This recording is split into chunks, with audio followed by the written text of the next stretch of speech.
Hello there, guys, and welcome back to my channel for another episode of the latest Chelsea transfer news during this 2022 summer transfer window, as Chelsea seemingly have nothing better to do than to clear out all attackers we have, even though we're not seemingly signing that many more attackers, which I personally find a bit confusing, but we will get into all sorts of detail in just a little minute. I am, as you can see, joined by two very special guests.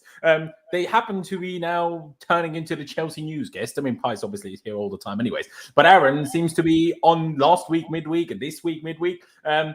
So that's the setup, and we're excited to discuss a lot of different things. A lot of things where I'm like, what? Sorry, what are we doing? And then other things which are good, like Wesley Fofana apparently being close to or willing to or wanting to handing in a transfer request at Leicester because he's growing increasingly frustrated at them not sanctioning his move to Chelsea. But there's also other things going on as well, including Chelsea's interest in Anthony Gordon, which we haven't actually discussed properly on this channel yet, which we will do in a minute. And a lot of other stuff as well. There's a lot to get through before we, obviously, on the weekend go back to playing actual football. We need to sign some more players. Like, we've signed some good players. We signed a player yesterday, actually. He's just 19, has never played a professional game of football in his life. But we've signed another player. But we need to sign more players that will actually play for the club.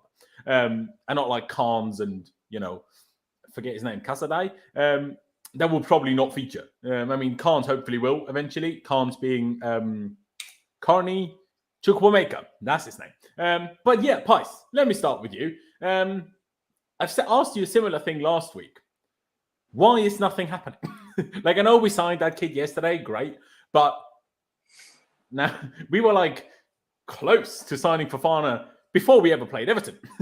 Now it's like 10 days later, and we still haven't signed Fofana, we still haven't signed Aubameyang, we still haven't signed anyone, even though we need players. Instead, we now hear rumours of Pulisic going on loan to Manchester United. So what's happening? Why aren't we signing anyone? Can you tell me this, please? Well, unfortunately, I don't work at Cobham, but I do have some sort of idea. I think on the Fofana thing, I just think I keep hearing obviously from loads of reports as well that just they want this third and final bid to be the right one. And I know like reporters like Fabrizio have said that they've obviously were negotiating over the weekend of the 13th of August. That was last weekend, and with intermediaries, I think, and then, Fofana is becoming increasingly unsettled. I think even Julian Laurenz said today on Sky Sports that he met him after the Arsenal game and he thinks he's going to hand in a transfer request. So, I mean, once you do that, things will probably speed up, in my opinion. So, yeah, I think this one will happen. This week, I still have confidence towards the end of the week. I mean, it's Wednesday now, but I think Friday, Saturday, something could happen for sure by then.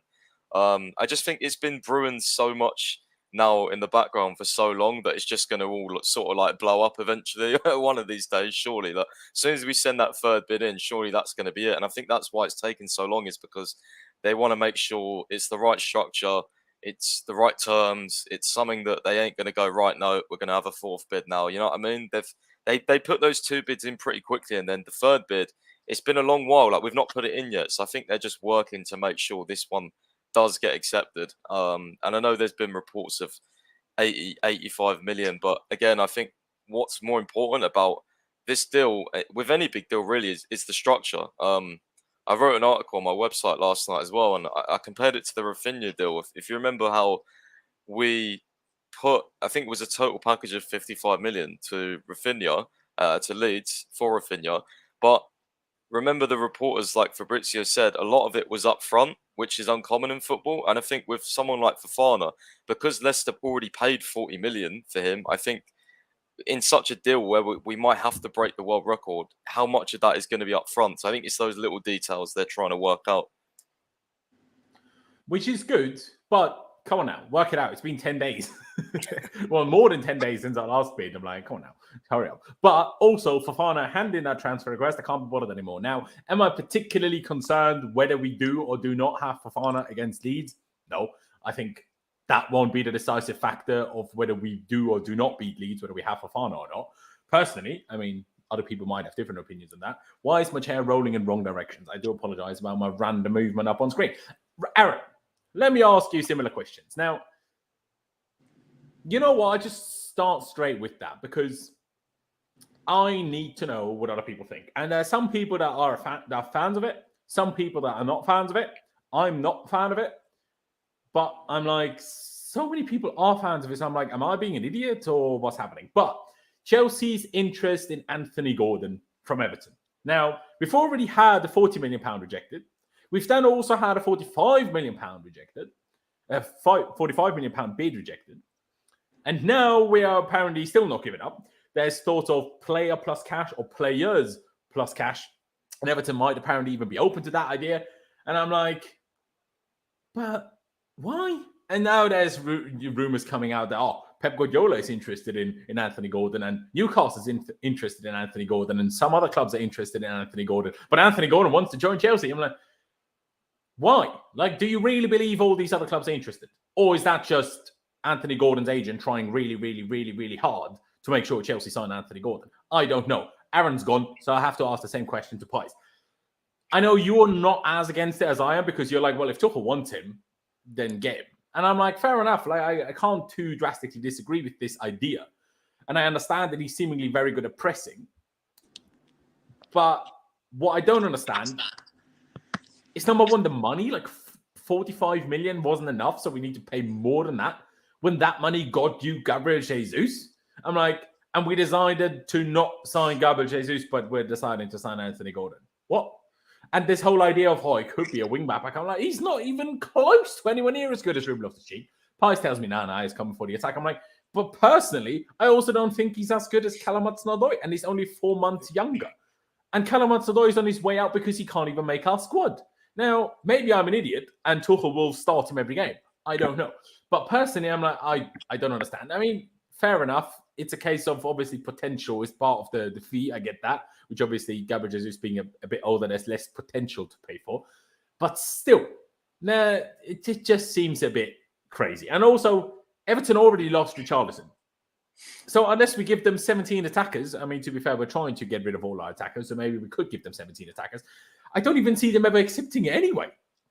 And no, I mean, unless I am misinformed here, but I am pretty sure that I read early in the window that we were offered Gabriel Jesus before we were even ever properly trying to sign Raheem Sterling. Now, maybe the only thing that may be the case is that at the time when we were offered Gabriel Jesus by his agent, is that maybe the club, with the whole sale of the club happening, we weren't ready to buy anyone yet. And then by the time we tried to go for Jesus, it was a bit late and it was already everything agreed with Arsenal. But still, initially, we were offered him before Arsenal had ever sorted things out. And then we certainly could have done had we been able to. Fair enough, maybe we weren't able to at the time. But I'm not even trying to compare it to saying, we should have just gotten Jesus. That's not even what I'm trying to say. I'm just trying to say how ridiculously expensive it is for Anthony Gordon when that other money got you Gabriel Jesus. Now, some people will bring up Erling Haaland, but I think Erling Haaland is a bit of a bad example because he had a buyout clause. So that's just different. You can't compare that. But personally, I just find the Anthony Gordon situation. Aaron, because you didn't hear my whole question now because you were out for a second, let me start with Pice on this and we'll go to you after that. Pice, what are your thoughts on this Anthony Gordon situation? And number one, what is your level of information as of right now in terms of, will our next bid be just more money? Will there even be a next bid? Will our next bid be the same money plus players, or will it be less money plus players? I'm personally a bit baffled by it. Again, we can't just buy players to press. If that's what we want, just buy some 10K runner from the Olympics. They can press. Do you know what I mean? Then you don't need to buy a footballer.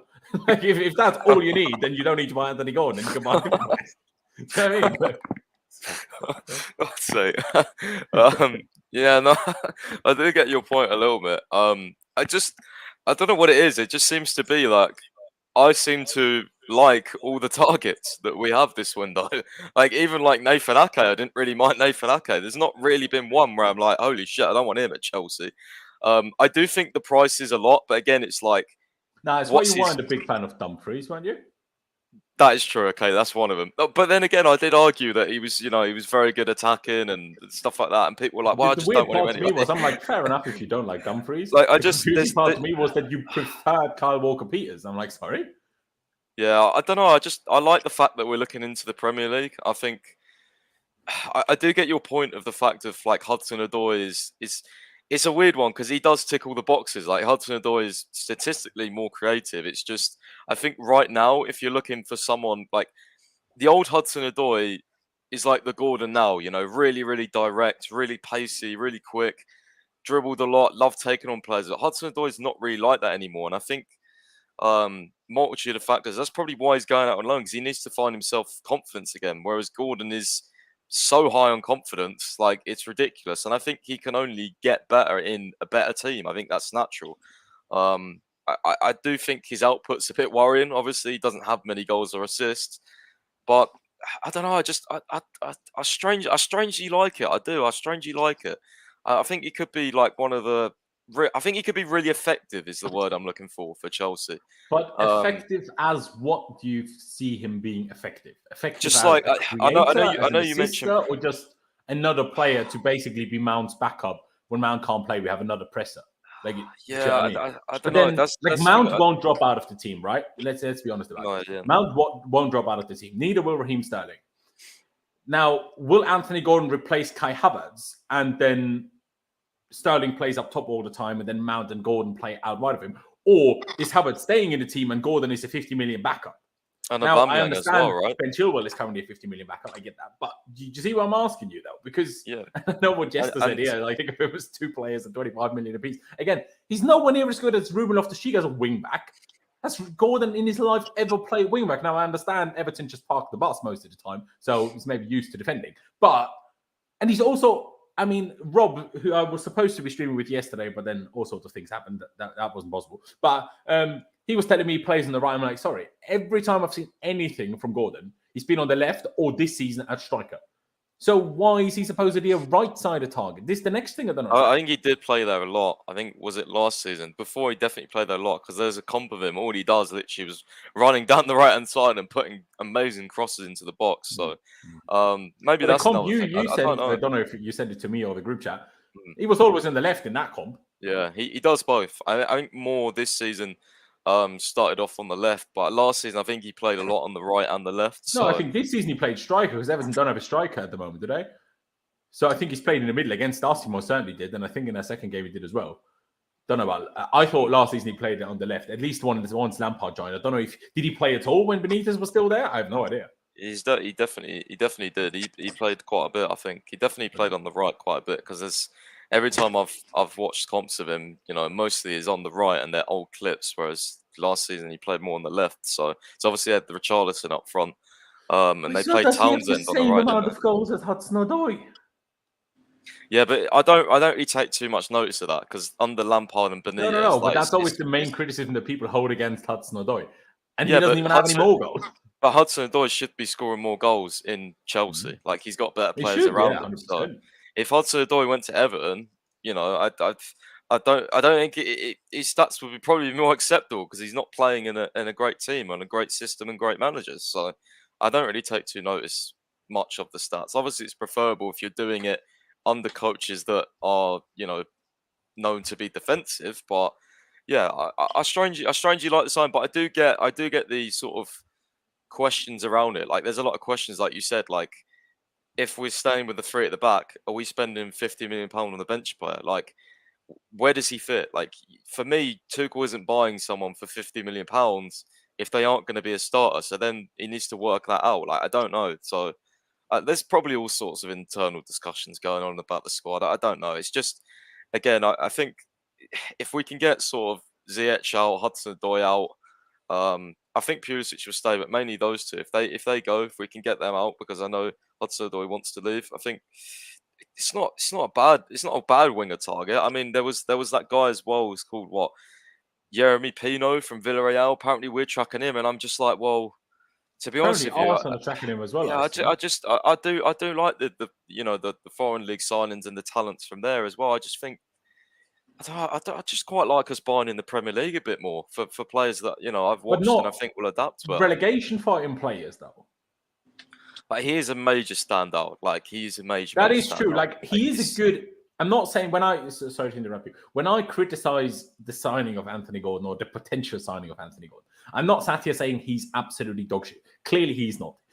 He's the standout player at Everton, and he was arguably, even when Richarlison was there last season, Gordon was still the standout player. Now, did he half the time stand out for his dives? Sure, but he still stood out as their only player doing anything. But like, is that the level though that we should be aiming for? Players that stand out at teams that fight in relegation, like. I mean, They're not fighting. They're not at the fighting. same time, we tried to sign Rafinha, who Leeds were in the exact same position. Yeah, but Rafinha was still miles more better than Gordon. Though. Go on. I was going to say as well, they're not fighting relegation, but a lot of Chelsea fans want Wilfried Zaha, who has never really stepped out of the level of Crystal Palace. So I don't know. I just find, for me, like, if you argue against Gordon, find me someone else you want that isn't in that same category. You know what I mean? Like, and then I'll be open to listening to it more. I think that's my thing. What do you mean by category in that sense? Well, like, you had your Rafinhas, who played for Leeds. Obviously, he's a good player, very good player. Zaha, who played for Crystal Palace. Gordon, who plays for Everton. Like, but Palace those two are really linked to us. Season. No, but they're still in the sort of same category of, like, they're lower team clubs. Zaha's never stepped out of the comfort zone since he was at Man United, and a lot of fans are gassing Zaha, and I'm like, well, so why aren't you gassing Gordon, who's 21, has way more room to grow, and plays for an even worse team, and still stands out to a similar level than Zaha? So I don't really get it. Like, find me someone else. You know what I mean? Like, see, there's a few. Number one, wouldn't Zaha be quite a bit cheaper because he's nearing the end of his contract, and he's also nowhere near as young. Number two, because he's been leading, having to lead Palace as their best player for a little while. There's a bit more personality there, in my opinion, than you probably get from a super young player that's just broke through at Everton. And then Pedro Neto. If you wanted, like, Wolves certainly aren't in the same category. I think it's miles better than Anthony Gordon personally. But I think it probably costs way more though. To be honest, but I agree. But before I'm paying 50 Neto, million for Anthony Gordon, I'd happily pay 60 million for Pedro Neto. Do you know what I mean? Like, if we've bid 45 million for Anthony Gordon, how much more is Neto going to cost? I don't know. I think they wanted a stupid amount for Neves, so I don't know. Yeah. Wolves are very. It's true. They like the. But they didn't ask stupid amounts when they sold Jota to Liverpool.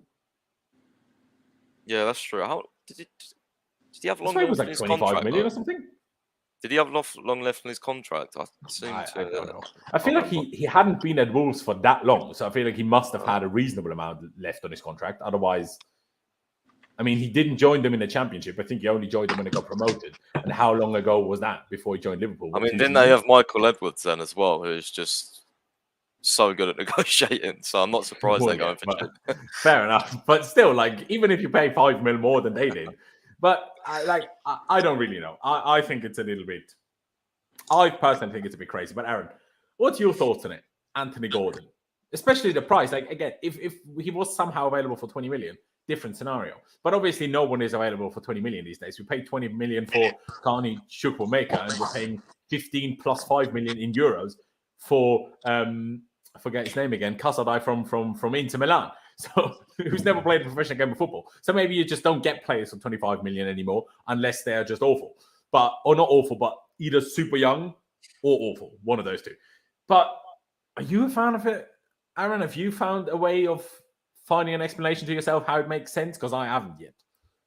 Like, I've tried myself, but I can't even force myself to like the idea of Anthony Gordon, because when I look at him, he's obviously a pretty decent player for his age, but there's so many aspects about him that I just don't like. The way he dives, the way he's always throwing himself about. It's kind of like, that's not the kind of thing I want to see in a Chelsea player, because it would just annoy me more than anything. And especially when you're looking at already having a bid of 45 million rejected, it's kind of like, how high would you have to go for somebody like that? I don't think it's really worth it at all. So I feel like there's a lot better out there that you can probably go for. It might cost you a bit more, but in the long run, it probably make a lot more sense. That, as you said, Pedro Neto would be a lot more of a better solution to finding an attacking player who's quite young as well. I would agree, but at the same time, it's who knows, man. Like, who knows? But it just feels a little bit like Tuchel was quite impressed with Gordon against us for Everton, and because Tuchel has a lot of shit to do now, it doesn't have time for scouting. that's why we're now interested in Anthony Gordon. That's what it feels like. I'm not saying that's the case. I'm just saying that's what it feels like. Gordon played quite well, pressed quite well against us. Now we're like, sign it. But then again, how many times have players played well against us? It doesn't mean we just have to suddenly go ahead and be like, all right, we're going to. Yeah, by that logic, we should have signed Jordan Pickford 5 years ago. Do you know what I mean? Yeah, exactly. So I don't really know. Matt Lawrence just put something out, not the craziest story of all time, but I guess it takes us on to another topic that we'll discuss for a second. As reported in Spain, Manchester United have made a check on Pierre-Emerick Aubameyang, but my understanding is that currently, if he leaves Barcelona, it will be for Chelsea. Talks continuing. So, Pice, what's the latest on the Aubameyang situation? Has anything developed there? Talk about panic. Manchester United are moving mad right now. I've seen so many stories today. Doesn't it make it panic for us too? So many stories today on about. I think they've been linked to about 7 different players today. It's been crazy. Yeah, I mean, Aubameyang, he's having talks with Chelsea. New round of talks scheduled for this week. Fabrizio said they didn't say the day, but Todd Boehly wants to understand the contract length, potential salary before then bidding to Barca, which is good because it's not like Rafinha then. He's clearly learning his lesson. Don't just go and bid a fee and then if the player doesn't want to come. So, yeah, I think this one could happen very quickly because it's not a high amount of money, maybe for his age, but just to put it down like on the table, I don't think it's a high amount of money. Probably bid between 15 and 18 mil, I reckon. But I read that they won 30 million euros, which is about 25 million pounds. Yeah, but they might sell him for less. I'm not disagreeing with that. Yeah, Chelsea want to spend way less than this, so that's why I'm not as confident or not as sure whether it will happen. But you seem quite confident. So, what makes you think that they will agree to a lesser fee, or do you think they'll just be so desperate? Tuchel's pushing. They need money. Laporta said in an interview with Ben Jacobs, even after the whole fiasco with other players, Koundé and Rafinha, they've maintained a very good relationship with Boehly. So, hopefully we don't overpay. But yeah, it's another one that I'm open to depending on the conditions. Like, I don't want him to be on a stupid amount of money. I don't want him to be here longer than 2 years. So, yeah, there's got to be certain conditions for this to make sense, in my opinion. Fair. I mean, we've obviously discussed the whole Ronaldo and Aubameyang situation last week, but I'm not sure if I actually posed it to you quite as blatantly, Pice. If you had to pick between Aubameyang and Ronaldo, disregarding price, wages, and whatever, who would you pick out of the two? Aubameyang for me. I just think I think he'll cause less problems. I know there's obviously Arsenal and stuff, but I just think with Tuchel here, I think it makes more sense to sign Aubameyang over Ronaldo. I don't like the fact that Ronaldo would literally be coming into. I know Aubameyang hasn't got a connection to Chelsea, but at least he's got a connection to the coach, which would make you think he would try hard for the club, obviously. So, yeah, I just Ronaldo has zero connection to Chelsea. He loves Man United. Obviously, people say, "Oh, really does he?" Because he's pushing their move and all that. But you know, deep down, he does love Man United, and I think he'd be using us. Whereas Aubameyang as well, he doesn't want to leave Barca. It's up to us to show him the intent, and Tuchel to show the intent to get him to move. And I think it could be. Actually, I'm not going to go Ronaldo the cheaper option though. I'm not going to go down. I was going to go down the road of whole like revenge story in the Premier League, but then I remembered Lukaku had that, so I don't know. I just think Aubameyang might want to at least score at the Emirates, which would be nice. Yeah, I mean the only scenario in which I would like Aubameyang to come is if he did an Adebayor, and when he scored against Arsenal, ran across the entire pitch and celebrated from the Arsenal fans. Now, if he did that, if he promised me that before signing, I'd be like, all right then, go on. But otherwise, I'm like, yeah, again, like I said last week already, if you're going to sign Aubameyang, you might as well sign Ronaldo. Now, if your choices are players that are younger than 28, then it becomes a whole different discussion. But if they're all old anyway, whether you're 33 and Aubameyang or 37 and Ronaldo, what difference does it make? In my head. But, I mean, Lee Taylor saying Ronaldo going to Sporting. Now, he's only going to Sporting if we don't offer him anything. If we tried to get him, it would only not be going to Sporting. But it seems like we're not trying to get him. Aaron, we've obviously spoken about the Aubameyang situation last week.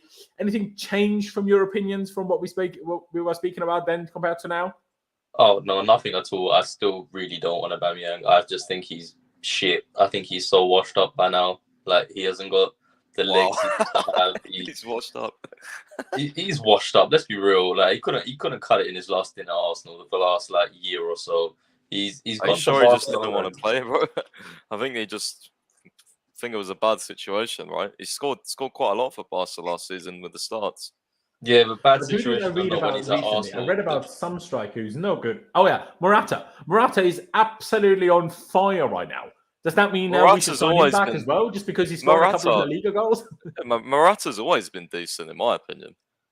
I agree, but He's You know what I mean? not got the mentality, in my opinion. But I think he's always been decent. Like he's okay, better than Werner. I mean, his 2 goals that he scored the other day for Atletico, both weak foot, both wonderful finish. I'm like, excuse me. He's had ability. What, For sure. can you do that? He scored some nice goals for us as well. It was just, I He think did, yeah. that move just went so badly. The fans just, And then he played against Arsenal, and then everything went to shit. It's Really. like I wish Werner could finish like that because at least he could handle the like. I mean, early on the fans were like, oh, you know, and then they kind of loved Werner because he was persistent, whereas Morata was just, if he missed a chance, he looked like he was going to cry. So it was like, And all of it started from Morata actually being persistent, being injured, and playing through injury, which the fans completely ignored and started getting on his back. that's fun. But that's just football fans for you. But fair play, Aaron. Now, let's take it to another story, which I've just seen. Now, Emerson Palmieri Chelsea received an offer of 12 or 13 million pounds for Emerson Palmieri from West Ham. Now, we apparently turned that down and wanted 15 million, which is probably wasn't going to be the biggest holdup. They probably paid that 2 million more or 3 million more, whatever it was. But apparently, West Ham have now pulled out because of Emerson's wage demands. I'm like, sorry. What is wrong with these players? Like, we're still, like, West Ham are a Premier League club. So one of the richest 20 clubs in the world outside of Real Madrid, right? And PSG. Because all the other clubs in other leagues, even probably Bayern Munich, don't have the money the Premier League clubs have. Like, look at Nottingham Forest. They spent 115 million as a promoted team. That is mental. What are these wage demands for Emerson that West Ham can't afford it? Because Emerson wasn't pretty big wages at Chelsea, but not like 200k. So what are these wage demands and why? Like, he could play. I mean, I know it's only Conference League because West Ham bought it on the last day, but still, why? Like, you were at Lyon last season and we're perfectly fine with that. But now it's about West Ham. You're like, oh no, what is wrong with you? You're just like, are you the next Bob Rahman and Danny Drinkwater? Like, I like Emerson, but when I hear this, I'm like, excuse yourself. What is this? Like, I mean, Aaron, what is your reaction to apparently Emerson's wage demands being the reason why West Ham have pulled out of this now? Like, what is that? I think it's ridiculous because at the end of the day, being stuck at Chelsea, he knows he might get the odd game. Like, when I say odd game, I mean, like, really, if we are like struggling and like we need to rotate heavy and you're not taking any risks, then he might play like a cup game or something. If he goes to West Ham, he's going to be competing with Cresswell, who is obviously pretty decent as well, but like, he's got a lot more opportunity to get in the team there and actually play football. So for that sake, if you're actually football minded and you wanted to go somewhere and actually just play football, surely you wouldn't really be that bothered about reducing your wages in order to actually be on the pitch. Whereas now he's just sat in the reserves doing absolutely nothing and just earning the money. So you can tell kind of like where a player's head's at when it comes to these things. Mind you, the story I've just seen has come from the Sun, so it could be complete bollocks. Well, that is true. The Sun isn't exactly particularly reliable, but even if it is true, I think it's ridiculous because if you know you're going to go somewhere and you're going to get more game time than you would in one place, then surely as a footballer it makes a lot more sense. And it's not like you're taking a huge step down where you're going from like Chelsea in the Premier League to like a shitter in League One. You're like still going to a pretty good Premier League team. You still play some form of European football. So I think if he is going to not go there based on wage demands, I think it's stupid. I agree. Pice, what's your reaction to it? Number one, do you think it's true? Because, like I say, it comes from the Sun, so you never know. But it annoys me in the first place that we turned down the 13 million. I'm like, just say yes, man. Like, who cares about 2 or 3 million more at this point? Like, we gave Lukaku away for essentially for free. And I know we got 7 million or whatever in loan fee, which is a big loan fee for a season anyway. But still, what? 2 or 3 million, we say no, and then he ruins it if it's true. Like, what is this? Yeah, I'm gonna. Well, I want to wait till X says something. The West Ham guy, the ITK, because he's like very, very reliable. He said they were going to go back in with a higher bid, and even this morning, Fabrizio said they were pushing to sign him. So I don't know whether something's happened today. If obviously maybe contract talks or whatever today before they bid again. But I mean, yeah, it's the Sun, but again, it's titled exclusive, so you kind of have to listen to it, I think. And again, I mean, the Sun. Guys, I mean, maybe you they should have. just your next tweet started with exclusive because then people just need to listen. Yeah. No, I mean the guy Andy Dillon from the Sun who reports on Chelsea. I mean he reported in an exclusive from the Sun that Chelsea wanted to started contract talks with Tuchel, and that came out to be true. So I mean maybe it is true, but we'll wait and see. If so, though, it's ridiculous. I don't get why. Couldn't we cover half his wages or something? We seem to be doing that to everyone else under the sun from our books. So I don't know why we can't cover half of his wages. Number one, that is true. At the same time, I'm like, well, maybe we have an inkling that we'll get an offer somewhere where he will just... Because it wasn't... Like, they wanted him as a permanent, right? So if it's a permanent move, we can't cover his wages. Do you know what I mean?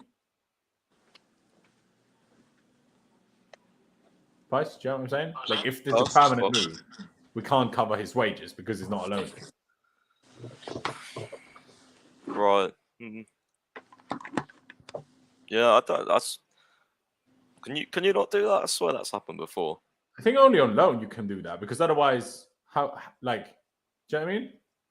I don't think you can pay for a player's wages who isn't contracted to you.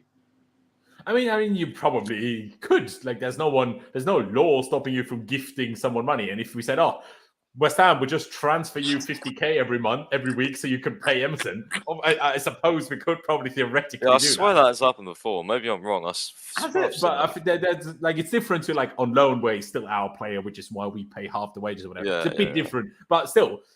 I guess to see what you mean, ladies and gentlemen, I did put a poll at the top of the chat just to see if it's just a vocal minority that prefer Aubameyang, or if it's actually people preferring Aubameyang. Just pick and choose whether you would rather see Aubameyang or Cristiano Ronaldo at Chelsea. Now, would I like to see either? Preferably not, but it seems like we're not interested in anybody else. So at that point, who cares? Let's move on to another story, a much more happy story before we get back to negative stories. Thomas Tuchel, apparently, the new ownership are looking to extend his contract by a further 2 years on top of what he's already got. That is brilliant news, isn't it, Aaron?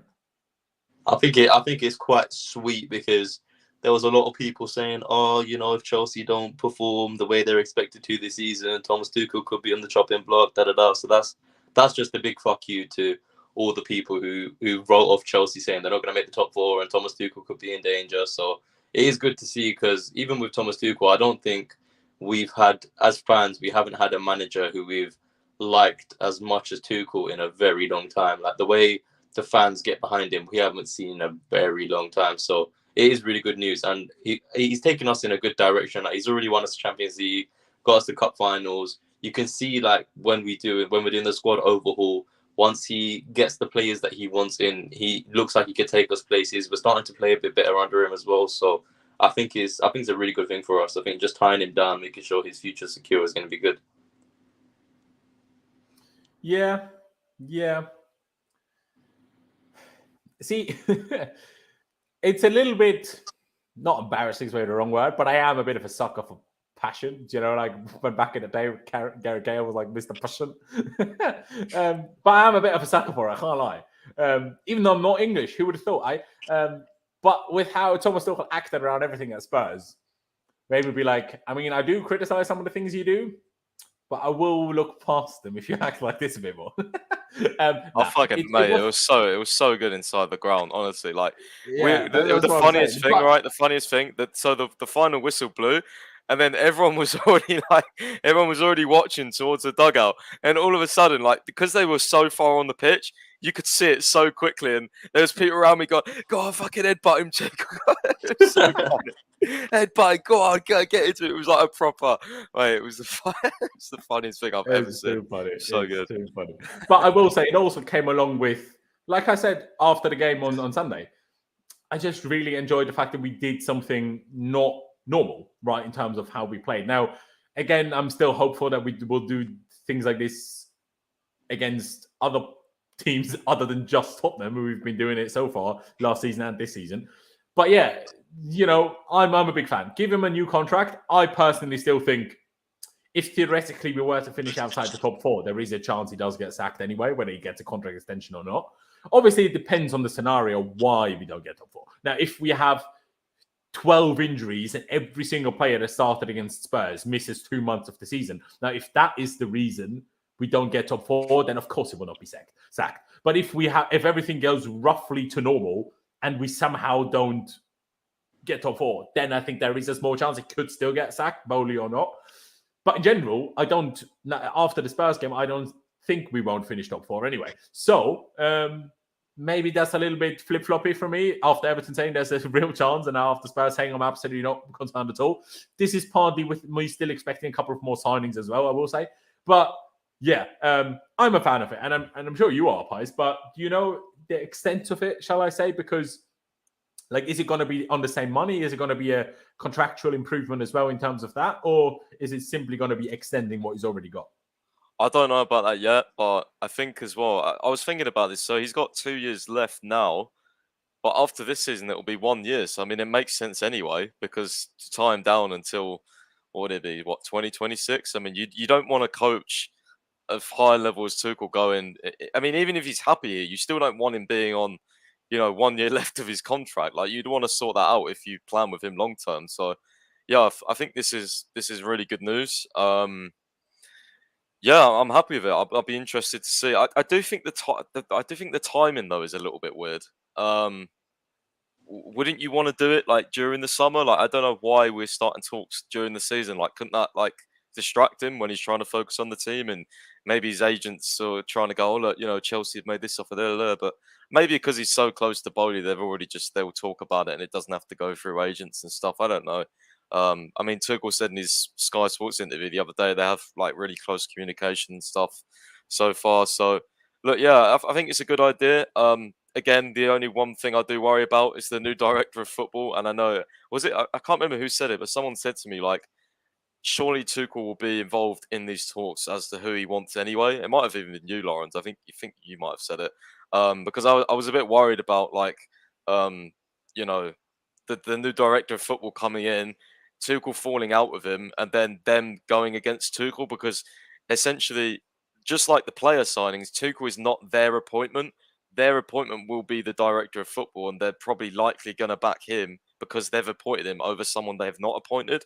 But at the same time, I think the sense I get from the well, people, if they give out a new contract, would you say to Tuchel, does that kind of make him a little bit also appointed by the new ownership in a way if they give him a new contract? Yeah, I just don't know how. Who would they side with if Tuchel and the director of football started arguing? For me, I don't think they get rid of their new star appointment. You know what I mean? It depends on who the new sport director is. Maybe it's not a star. I don't. Yeah, I mean, yeah. I think Paul Mitchell's the favourite right now. But we'll see on that one. Say the name again. Paul Mitchell from Monaco. I think he's the favourite right now. But I guess that's more of a debate for the autumn anyway, right? That's not going to be happening right now. But I do see what you're saying in terms of it's weird timing. Why does that come out now? Now, will the potential new contract for Tuchel probably happen after the transfer window? Yes. But why is it coming out now? We also had the reports on potential new 7-year contracts or 6-year with an option for further for both Mason Mount and Reece James. Also, the reports coming out now, even though those contract offers will probably happen next week, not next week, after the transfer window rather, but I guess so. Someone just said Nizar tweet, deal off. What tweet is that? But let me go check. I think it probably is about time we start talking about this Christian Pulisic stuff. Because, yeah, I want to talk about it. Emerson Palmieri deal to West Ham is off. It is a bit of a shock as fee of 13 million plus £2 million in add-ons was close to being agreed with Chelsea. All right, well, so we heard the same thing as from the Sun. Fair enough. Christian Pulisic on loan to Manchester United. That was reported by The Athletic earlier today. The player is reportedly open to it. We are less sure if Chelsea are open to it. I'll just put my opinion straight out there. I think it would be so stupid, like in every sense of the word. Number one, stop getting rid of all of our attackers before we've signed any. Like, okay, I know we signed Sterling, but other than Sterling, right? Like, we can't sell or get rid of Werner, Lukaku, Hudson-Odoi, Pulisic, and Ziyech, 5, and only sign 1. Okay, and include Broja in the squad. Absolutely not. It's ridiculous. And giving him to a rival. Now, and also on loan, with the way Manchester United are going, you put Pulisic there, he'll come back even worse. So not only would you try to help them, essentially, you potentially make him even worse anyway, because United are absolute dog shit and no one is good at them. That's why I heavily disagree with you, Ardy. No one is good there. Like, it doesn't matter who you are. It's a bit like us. No one will be good there. Absolutely. And so we'd help them get him back with only 1 year left of his contract. Just no. Either you sell him permanently, in my opinion, not to a Premier League rival, or you just bloody keep him, because every club, like all this, he's not happy with not getting minutes. Every club in the whole world has players that are not happy with the amount of minutes they're getting. Every club in the whole wide world. There's no club that doesn't have that. It would be physically impossible, because every club has more than 18 players, and every club can only start 11 players. Like, it's impossible to not have players that would prefer to play more. You can't just sell everyone or let everyone go that isn't happy with that. We will have injuries. Pulisic will get game time if Pulisic isn't the guy that gets injured himself. And then he just needs to take his chance. Like, stop selling everyone. Pulisic isn't bad. Like, he's not awful. He's not good enough. Just, like, no. Loan to Manchester United. Like, obviously, no one said that Chelsea is necessarily open to anyway, which is good. But no, I'm so against it. I find it ridiculous. We can't get rid of 5 attackers and sign, 2? Maybe 3, and one of them being Anthony Gordon. Absolutely not. Absolutely not. But Pies, what's your thoughts on it? Like, are you as extremely against it as myself? I've seen a lot of people that are not as against it. Jan, said he can see a logic to it. I've seen some people say they see some logic to it. I'm like, I don't get it. Now, yeah, the attack maybe needs a revamp. Maybe it does. But you don't do it all in one go, because that doesn't help. Because especially now in August, if we got rid of all attackers and signed 4 new attackers in June and July, fair enough. But now the season's already started. We don't have preseason. When would we expect all these players to gel together? Like, what? No, stop it. Like, what is this? Yeah, I'm 100%. I'm completely against it, like you. I'm not so against a permanent deal. I think if we can get sort of 35, 40 million, ta-da, goodbye for me. But alone, absolutely not. No chance in hell. Only if it's to. I mean, I don't even want. We need to start selling some players. Like, if they're unhappy, get rid of them. Try put them on the market. Don't even entertain loans. Or even if you're going to loan them, you better have a good obligation the next season, so we have money for next summer. So I think it's just ridiculous. There's no way we should loan him to Manchester United. I don't care if he would do well there or not. I don't think he would do well there. Again, I agree with you. I think Manchester United's an absolute mess. But even if he played more there, I don't care. Don't loan him to Manchester United. Liverpool, Arsenal, anyone. No, absolutely not. 100% no for me. The highest level I of don't club agree I with would it at loan all. any player to in the Premier League would probably be West Ham. Yeah, I was going to say West West Ham Ham Wolves. as well. That's the highest level I'd agree to a loan to. Everyone else, absolutely no chance. Absolutely no chance. I mean, for me, the only one I wouldn't really care about, again, actually no, because I was going to say Ziyech, but I wouldn't like him at Man U either, because I still feel like again, don't help our rivals. Yeah, no, don't do that. Like, if No, you're Man City, you can maybe afford that. If you're so far clear of everyone but Liverpool anyway, who gives a shit, right? You wouldn't see Man City loaning. I know he's on his last year, but you wouldn't see Man City loaning Sterling. Like, Pulisic has got 2024 contract. Like, and also they wouldn't have loaned him to Man United. Yeah, who are now it's the time more to sell him. or Liverpool, direct rivals of them. Man United are a direct rival for top 4 for us. We don't help them. Yeah, well, I mean, maybe I don't know about that. They probably finished like 10th, but no, I see. I think with Pulisic though, 2024, like, he's not going to extend his contract clearly at Chelsea. So why are we not trying to sell him now? Like, it's ridiculous. We get because maximum it's too late price in the window. If we wanted to do that, we should have decided to do that in June, not now. But I think, to be Like, fair, no, I don't I think any understand what permanent you're offers have come in, though, to be fair, which is No, quite bad. fair. But if you made it public to every other club that we are looking to sell Christian Pulisic, I'm sure the offers would have come. Do you know what I I mean? think they probably have, to be fair. I think Matt Law's already said they're entertaining offers for Ziyech Pulisic, and People nothing about really. entertaining and saying someone you are for sale. I feel like it's a bit different, don't you? I still think it gives out the signal that you're Hmm. open to selling, and then at least clubs will try. Then I don't know. We also don't know what sort of price Chelsea are demanding. Yeah, I That's don't true. know. I don't I know. mean, I don't know. I saw somewhere in the chat people talking about Juve. I'm not sure if that is an actual link that there is or not. Someone like Juve, I'd be way more open to also loaning him too, because I feel like that would. Now, number one, it would put him in a different league, which would put a different set of eyes on him. And if he does well in a league like this area, it would probably make more different kinds of clubs interested. Now, maybe not for big money, but we would still be able to probably sell him off more easily next summer then. If we give him to Man United, where in my opinion is going to have another bad loan, and we will sit there with him, probably ask too much money for anyone that wants him. But if he goes to Juve, I'd expect him to do quite well with like Di Maria and Vlahovic, and do you know what I mean, he'd probably do all right for them. So I'm like, I can see that much more. But yeah, personally, I think they need to absolutely get in the bin. Aaron, your thoughts? Do you share our thoughts, or are you somehow along the lines of, yeah, why not loan him to Man United? Who cares? No, I never agree with. I think permanent transfer is a different thing, but in terms of loaning, I would never loan a player to a rival club. Like, I don't think Man United are top four rivals at all. I think they're gonna have a really poor season. But even then, just like Man United as a club, I wouldn't want to loan any of my players there.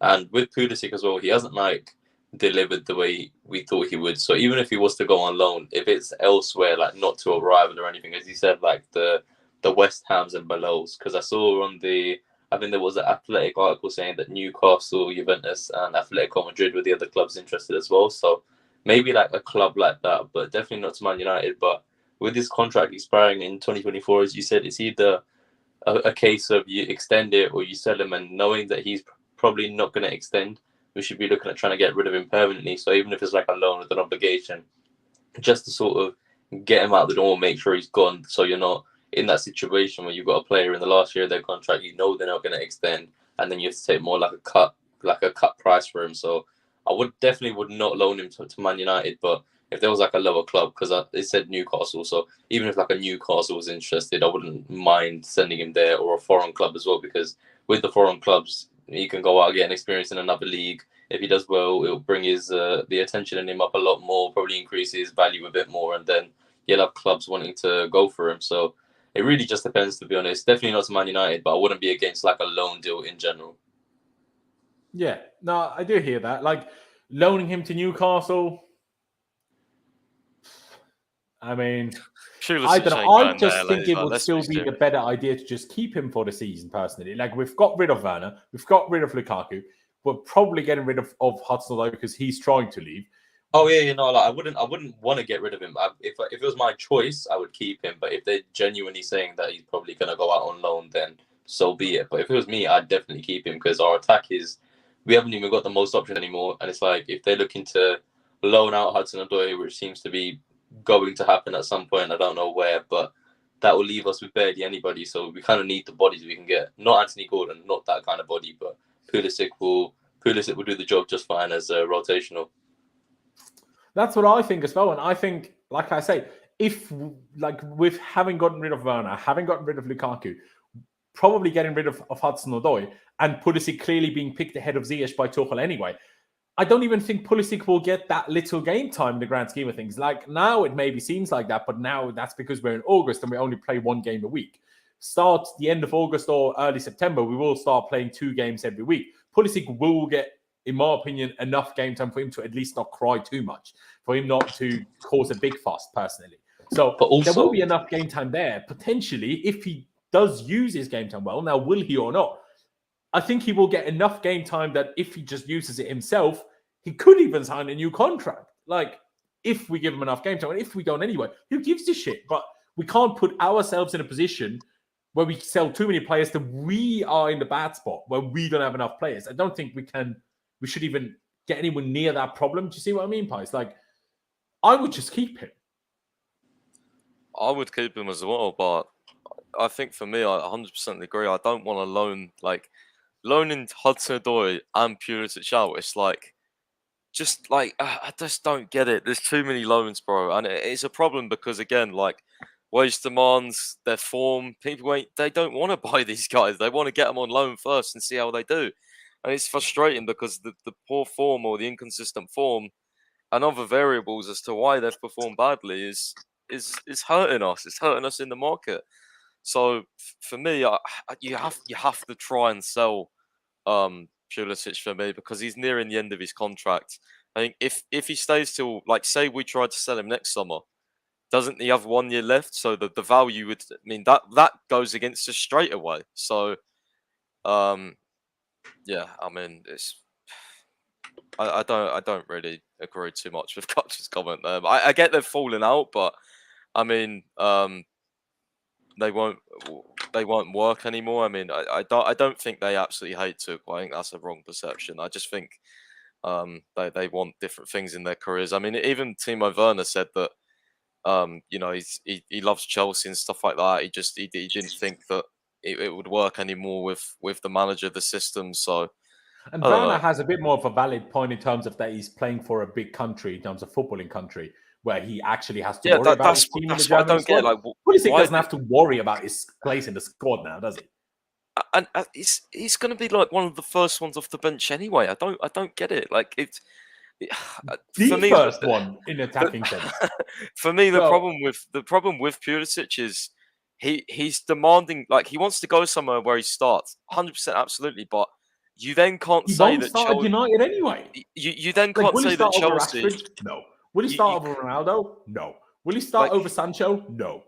So exactly, no. like you can't say Chelsea and Tuchel have treated you badly because whenever you have started, you've been bad. So how can you expect to demand all these starts? Like I've never really fully understand Pulisic, to be honest with you. I mean, I do see what Clutch is in general saying, and he says, like, if you think they'll play for Tuchel, then that's crazy. They won't.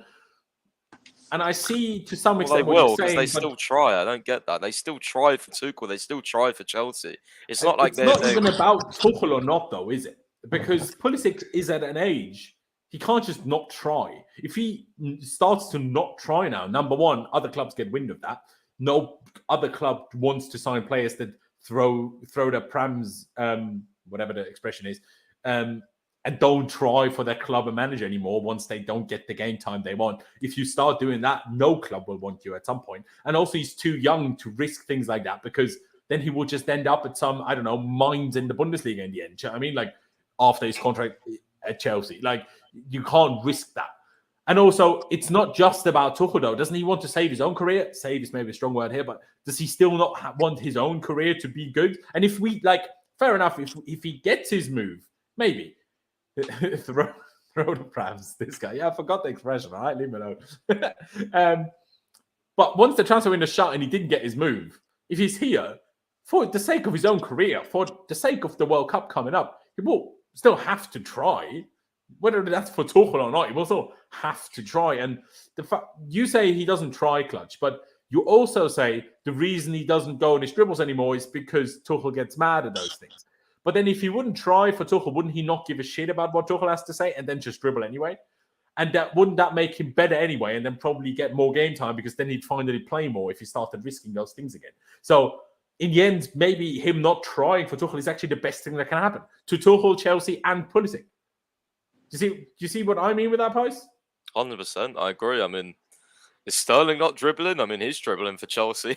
So I just think it's well, not dribbling like Luis Diaz did for Liverpool, I will say. To be fair, that was a great goal. But yeah, I don't get the whole sort of dribbling thing. I've never really understood that. No, okay. See, that's where we're different. I do see what Club is saying with it. I do think he has a point with it. I just think Sterling is big enough. It's like Sterling is so confident in himself that he won't doubt his own dribbling ability and be concerned about losing the ball. I disagree completely. Pulisic and Hudson-Odoi will be concerned about losing the ball, but Sterling won't even. Sterling is like, of course I want to dribble because I'm not going to lose the ball. So why should I be concerned about that? But Pulisic and Hudson-Odoi like, but what if I lose the ball? Do you know what I mean? I don't think this is necessarily a fault that Tuchel has. It's a combination of Tuchel being that way, plus the players being young and not being particularly in great form in the last few years. Where I'm like, that's why that creeps in. Do you see what I mean? I disagree, because I think the one thing that Tuchel sort of, I'm going to call them, and I won't call them Tuchel haters because they'll probably get triggered, but the people that doubt Tuchel's like attacking system and he can't coach an attack. The one thing they always tell me is they show me that clip of where he says Tuchel's like, right, I coach you until the last line, and then in the attack it's up to you with your invention and stuff like that. So if that's Tuchel, then you can't tell me that he tells them not to dribble. But he said that about Neymar. He definitely doesn't apply that same thing to Pulisic and Hudson-Odoi. It's very different to say it about Neymar and Mbappe than to say it about Pulisic and Hudson-Odoi. I don't think that applies. So would he not? I don't get that then. So do you genuinely believe he tells them to go down the wing, not dribble, and tell them to pass back and keep the ball? I don't think that's all bullshit ever. Yeah. I agree with you. I think that is bullshit. What I think is that he's just very adamant that it's important not to lose the ball, because depending on opponent, especially, particularly against a team like Spurs, he will definitely have told them, make sure you don't give the ball away in silly positions, because what is Tottenham's biggest strength? Counter-attacking. Oh yeah, but no, in the big games, lacks confidence, then that will lead to them being scared of trying certain things. Do you know what I mean? While Sterling's plenty confident, where it won't be an issue. Maybe in the big games like Spurs against Man United as well, like the counter-attacking teams, but Pulisic hasn't looked like Pulisic against the smaller low block teams either. So it's not. I don't think it's a case of. But the low block teams also counter against us, though. So yeah, but they're not good at it. Like they're not. You shouldn't be afraid of like trying to think of teams like anyone really.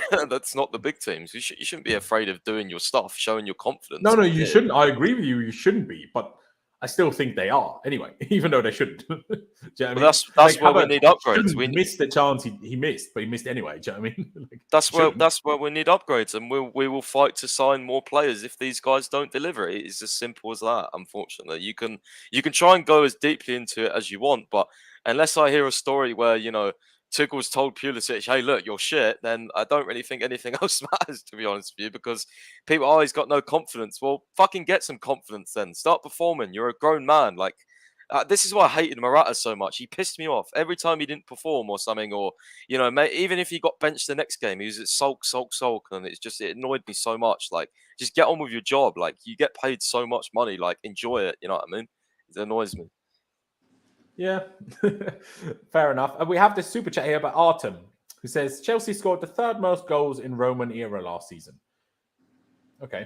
With Reece James and Ben, I assume that means Ben Chilwell, missing over 40 games combined without a single world-class attacker. Okay. But is that all competitions, or is that just Premier League? Because if it's all competitions, that's because we've rarely played as many games as we did last season. Number one. And do you know what I mean? Like that has to be factored in.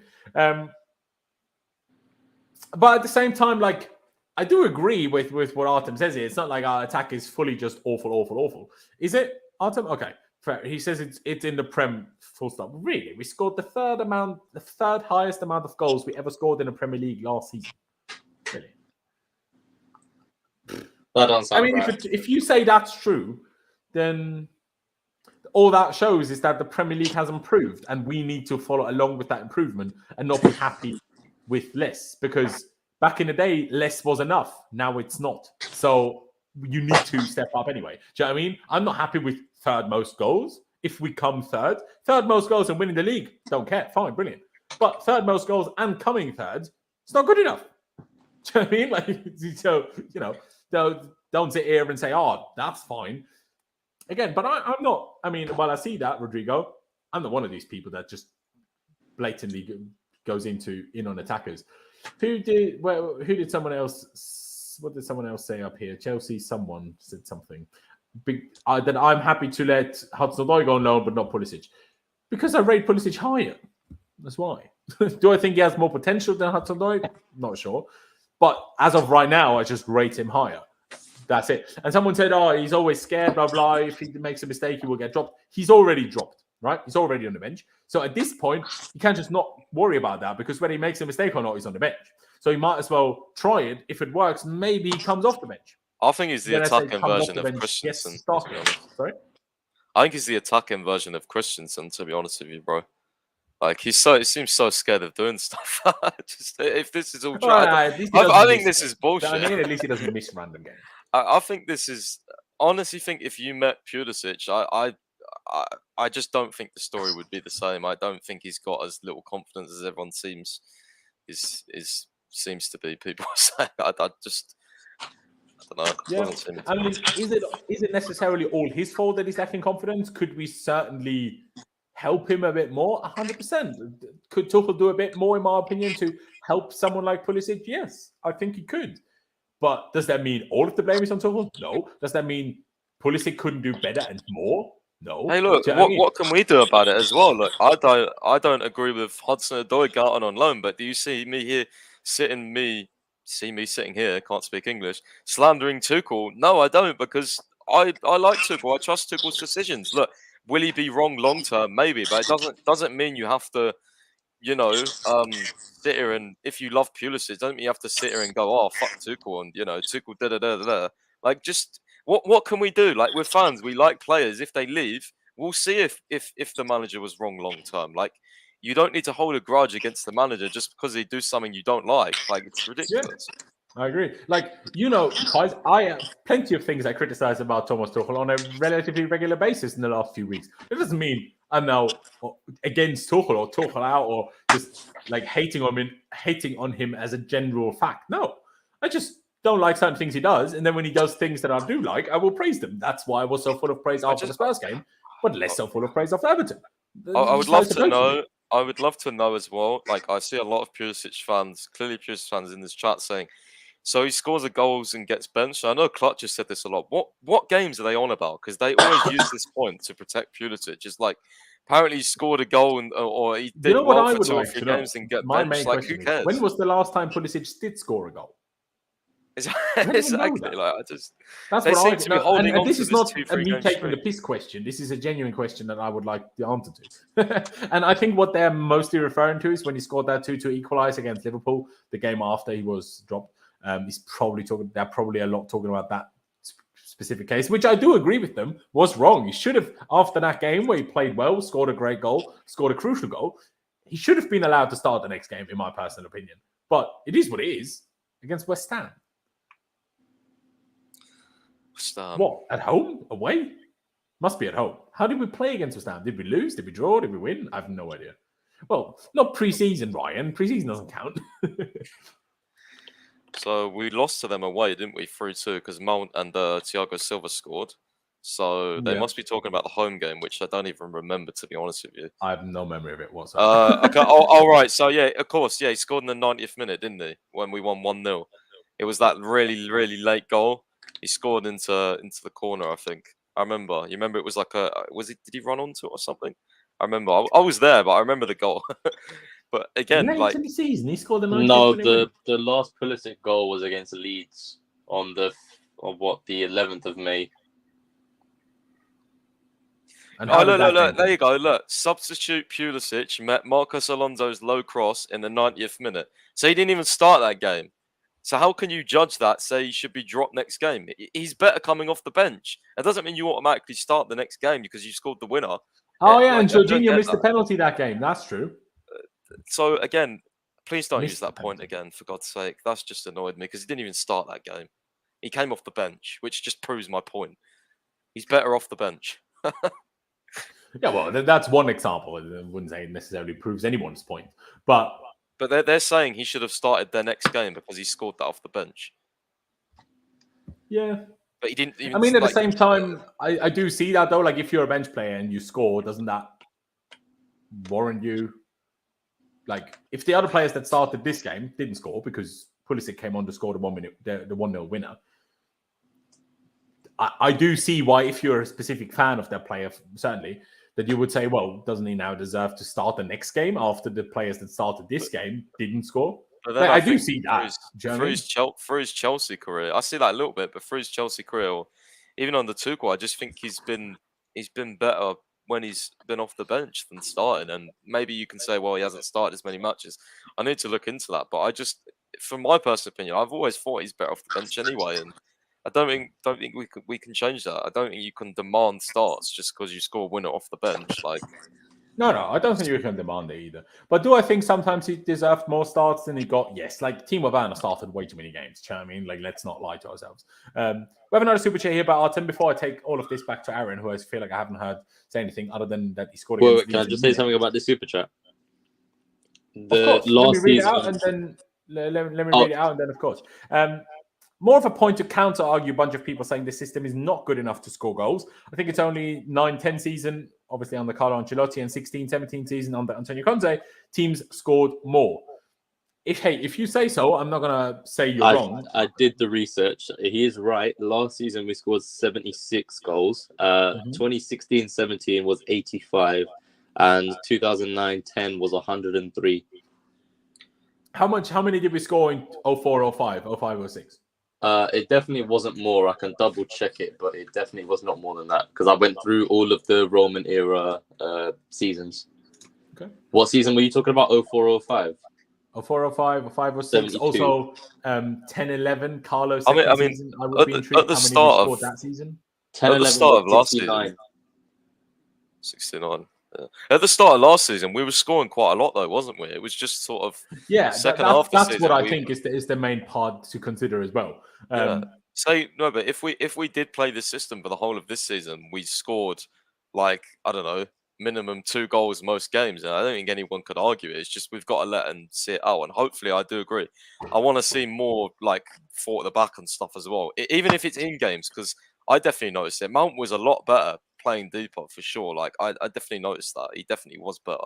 And Loftus-Cheek, I mean, every time he plays right wing back, yeah, he was definitely deeper, picking up the ball. Okay. Loftus-Cheek was really advanced, to be fair. I watched back the Monday Night Football analysis, which, I mean, I don't like Jamie Carragher. It was actually pretty good, to be honest.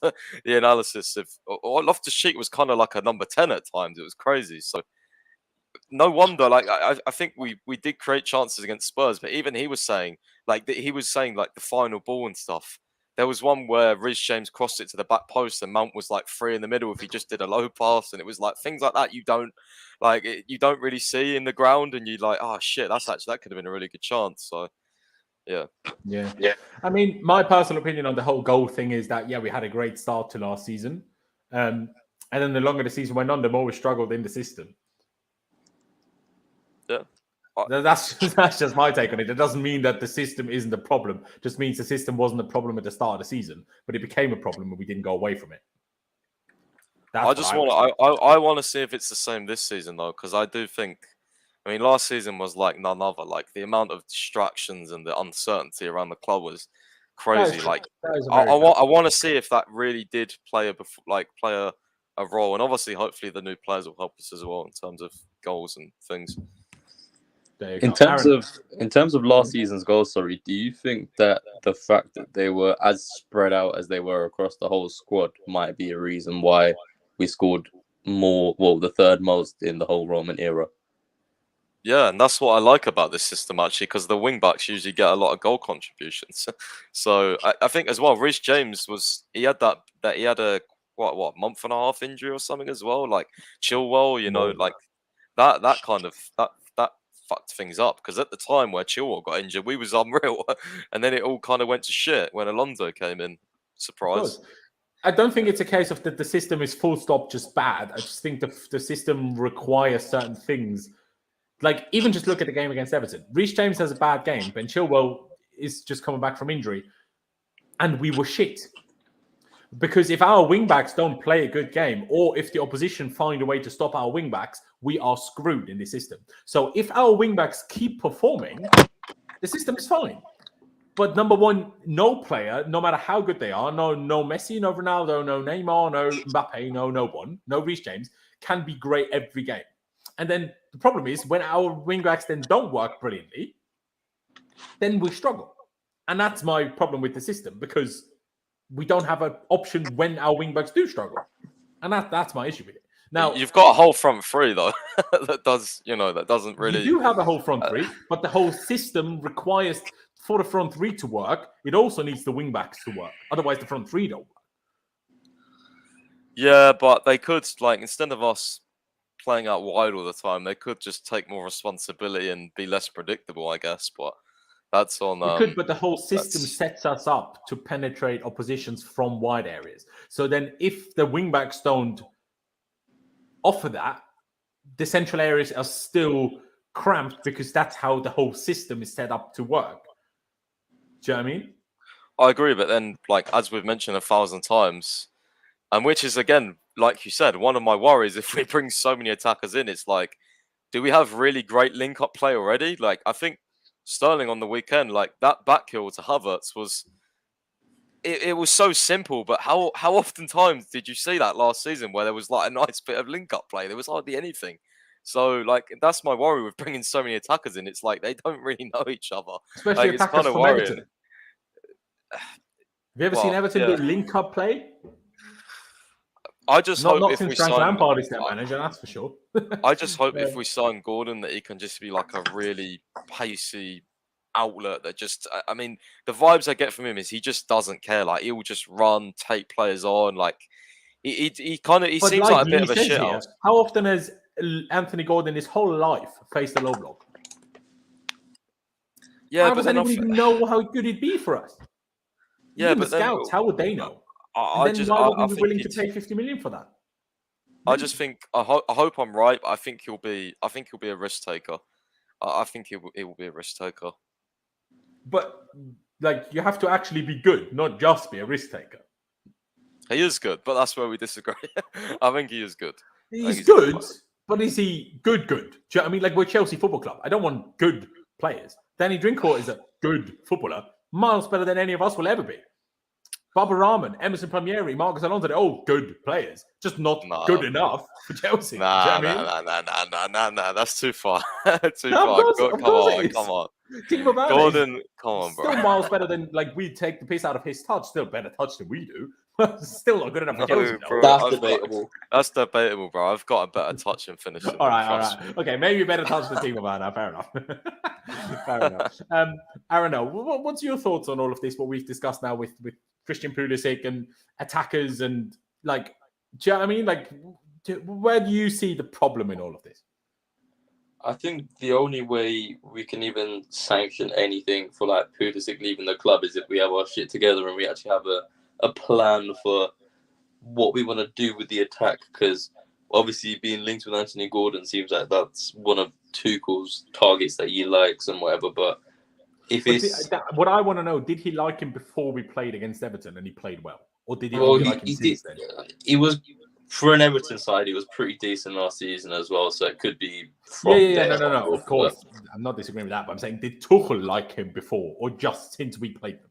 I guess none of us will really know that, but none of us will probably know that until if he signs. I guess. I mean, if not ever. Yeah, he didn't score like, but last season at the Bridge he got the delivered the cross right when they scored. So I mean, maybe Tuchel's is on them since last season. He ain't gonna know who he is before because he's like 21 at Everton. So yeah, I don't know. It's tough one. Go on, Aaron. Yeah, no. So I think the only way we can sanction anything for Pulisic is if we have like a real idea of what we want to do in the front line. Because if we get rid of him and Hudson-Odoi, numbers are looking short. So the only way is if there's a method to their madness in terms of getting rid of him, but then bringing in a couple other bodies. So I think all is yet to be seen with that. But as just a fan myself, I wouldn't want to see him leave the club because I still think he's got stuff to offer from the bench. But again, if they don't see that and they're thinking of letting him go, then surely that's a sign that he's probably not got much of a future. When you think about him having 2 years left and there not really being many other options off the bench, he'd be the first. But if they're already looking to potentially offload him, then it doesn't really look too good for him. But again, Anthony Gordon, not for me. I'm not really the biggest fan, but it's one of them where if it's a manager's choice and the manager likes him, then we always say we have to back the manager. So I guess that's just one of them that we eventually have to try and warm to and see what happens there. But I don't know.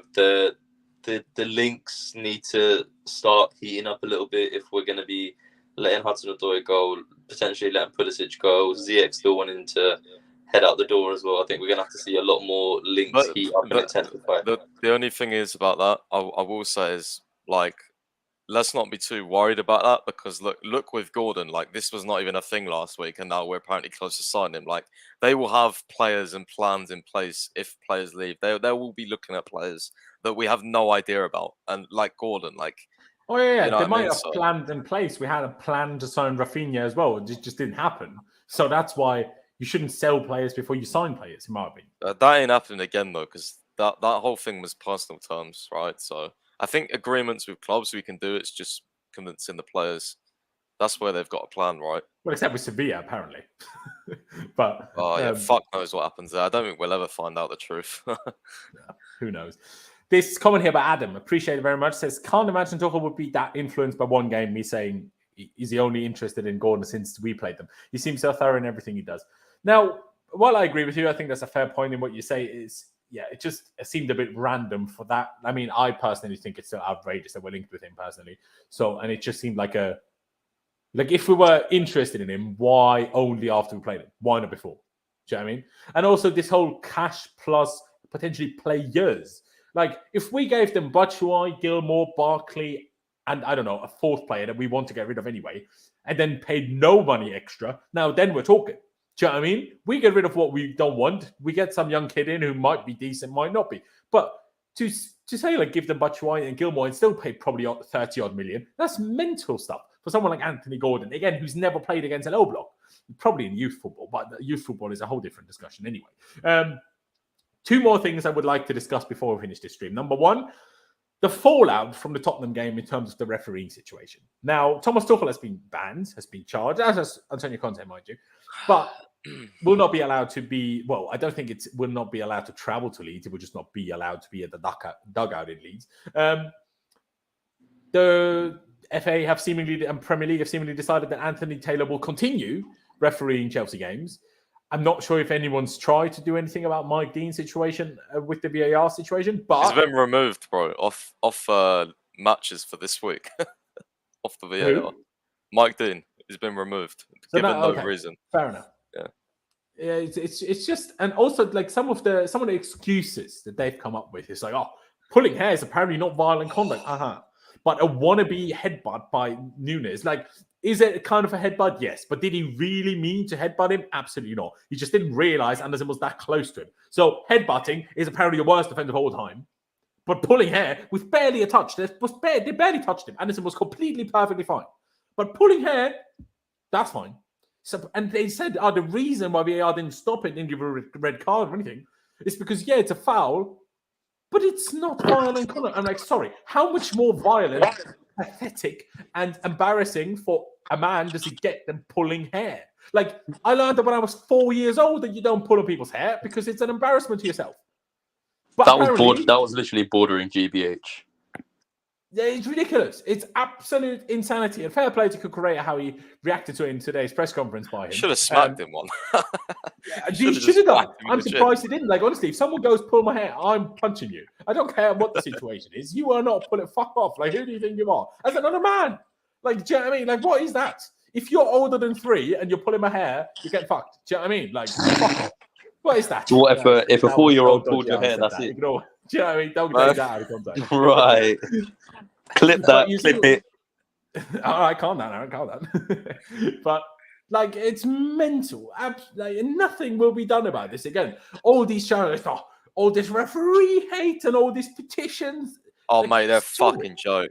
What? No, mate, why did you have to talk about this? I've got really angry again. I can't fucking hate this guy so much. I literally hate this ref so much. He literally, I detest him. But you know what it is for me, though? Oh my God. I hate the whole referee association, the Premier League, the FA, way more than I hate Anthony Taylor.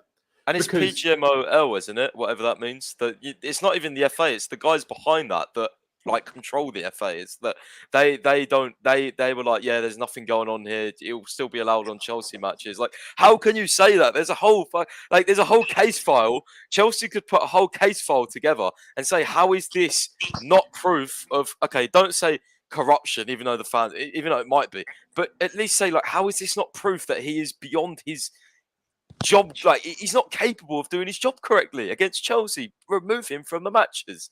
Like you're lucky. I think I went to the game, bro, because I was if I was on this stream, Mate, I was I was seething. The most angry I've ever been. Like I've had bad refereeing decisions, but the fact that when I first found out this guy was the ref and Mike Dean was the VAR, like mate, that just did it for me. And you know what's funny? Next time is we have this guy, right? He'll be really nice to Chelsea, and then everyone will the FA and the PGMOL, they'll use that to say, oh look, there's nothing going wrong here. Look, last game, he ref fine, and then the next 2 games where we have him, it'll be back to the fraud Anthony Taylor again, and then there'll be another big thing. It's going to be never ended until this fucker retires. It's ridiculous, bro. And then when he retires, he will move to VAR like Mike Dean. Yeah, like Mike Dean. Why is he still involved in the game, bro? Why is he on VAR? This guy's literally a fucking Tottenham fan. There's a clip years ago of when Tottenham scored. He literally ran back to the circle, flagging his arms up in the air, like celebrating. Like, what is this bullshit? You're telling me this game I don't think he's an actual proper Spurs fan. I think he supports some lower league club because he was picturing the stands from playoff final at some point. His Prem team is a Spurs fan. I have a lower league club. You have a lower league club. Don't like fucking Premier League team. Like, bro, it's ridiculous. I hate this guy so much. It's absolutely, but like I said, the bigger problem is the PGMOL, and the FA and the Premier League. Like Anthony Taylor, of course, he's the problem. And these shocking journalists as well. So what was it? His name Henry Winter, I think, one of the biggest BBC journalists. Absolutely shocking. Like, there's no corruption. Tuchel went over the line. Fuck off! Did Tuchel go over the line? Tuchel could have headbutted the guy and it would have been valified. Or whatever you mean. Like what the fuck? But also, all these journalists, they constantly vilify, scrutinize, and terrorize players. Like what the English media have done to players like Raheem Sterling, Dele Alli, and then you say Tuchel stepped over the line. They just hate Chelsea. If this was Raheem Sterling, right? If this was Jurgen Klopp, which he has because it done killed his dad, right? If this was Jurgen Klopp as well, they would be. They wouldn't get up in arms. There's always been a thing against Chelsea, and fans will say that we're victims and whatever.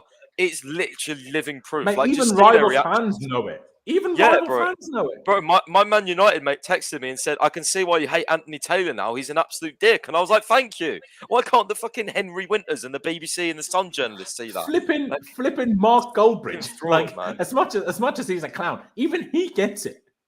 He's like even he understands. Like, it's mental.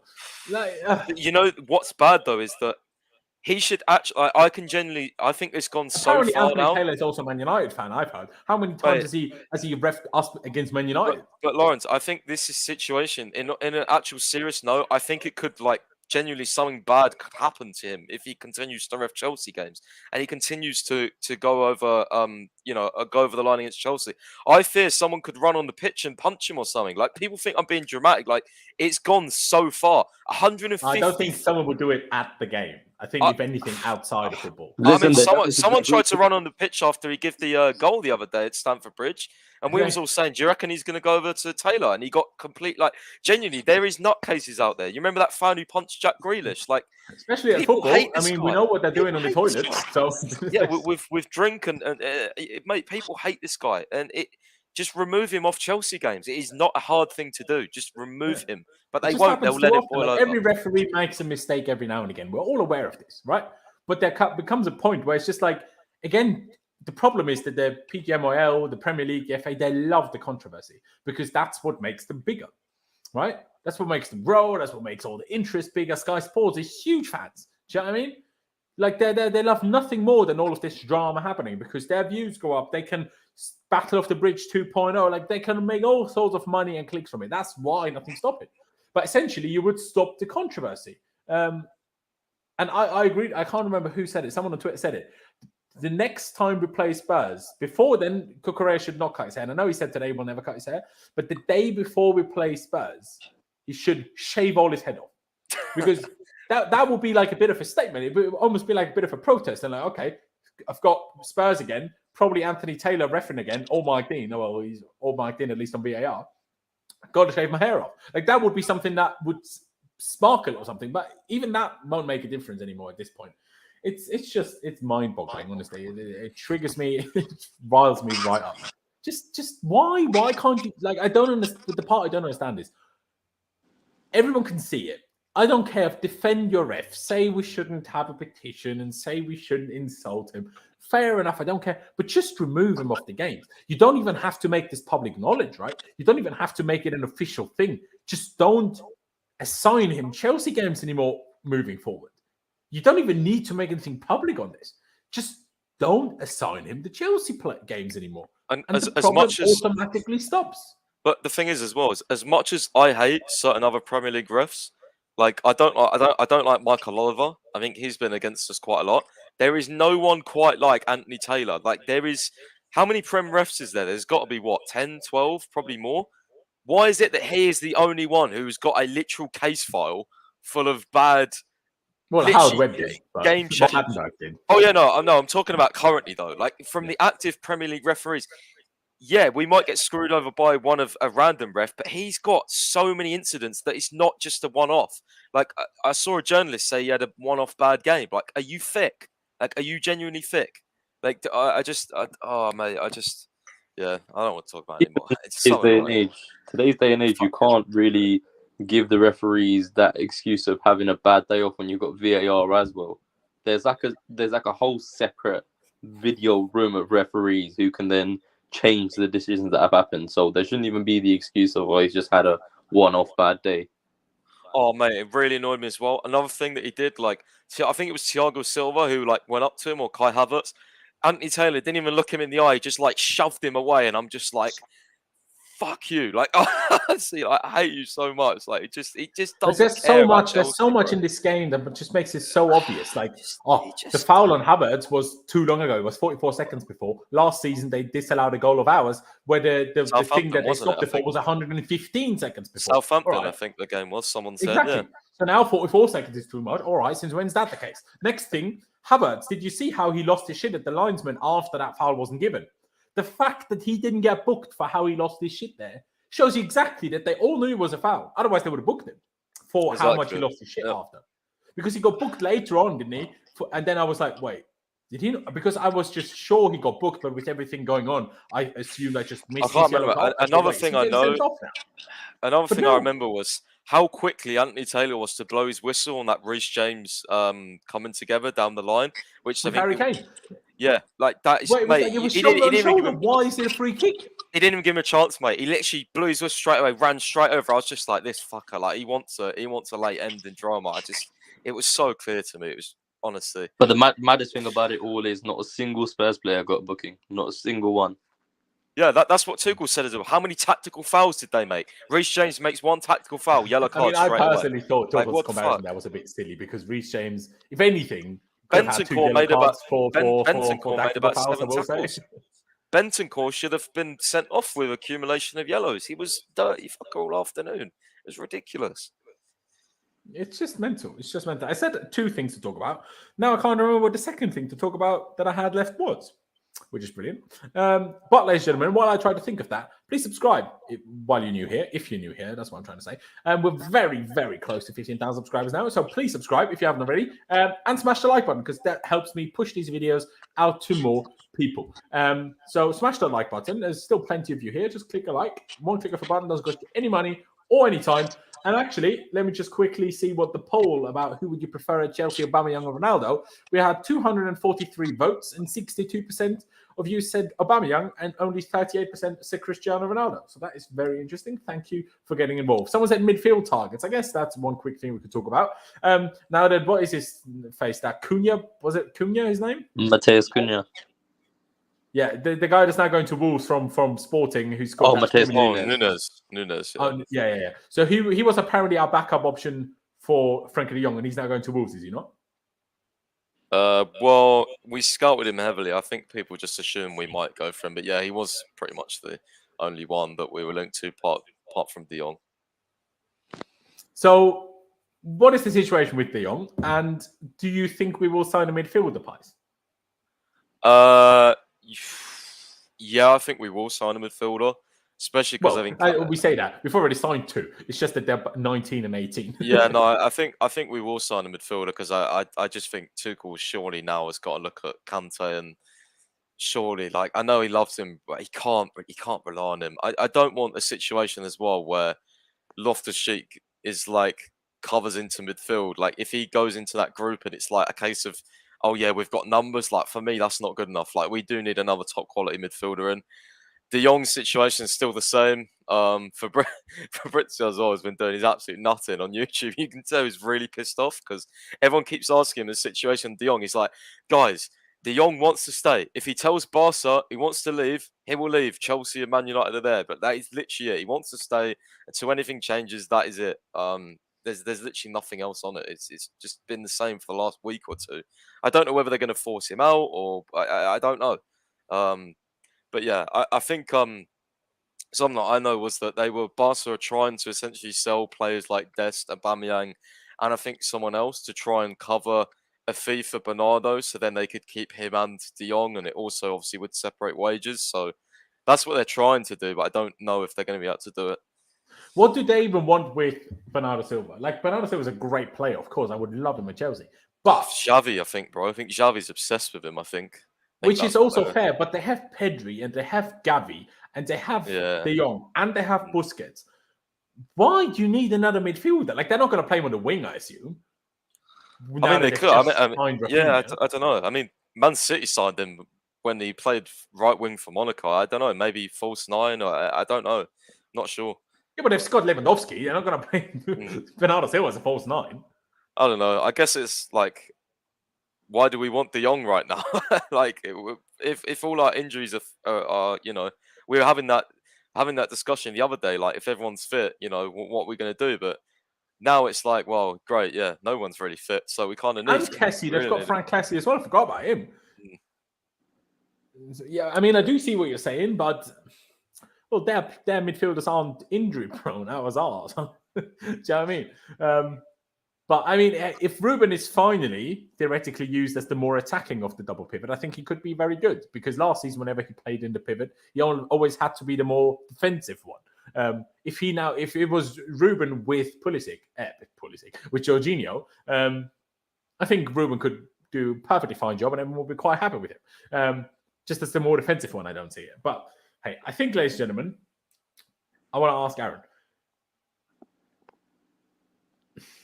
See, I'm not sure how to word the question though, because what do you think is the situation in midfield? Obviously, we discussed De Jong last week already, but now that Kante did pick up another injury, do you think that the midfield has become a bigger priority now that Kante has added that injury, or did we already know about his injury proneness, even if that's not a word, last week enough, even so that nothing has changed as such?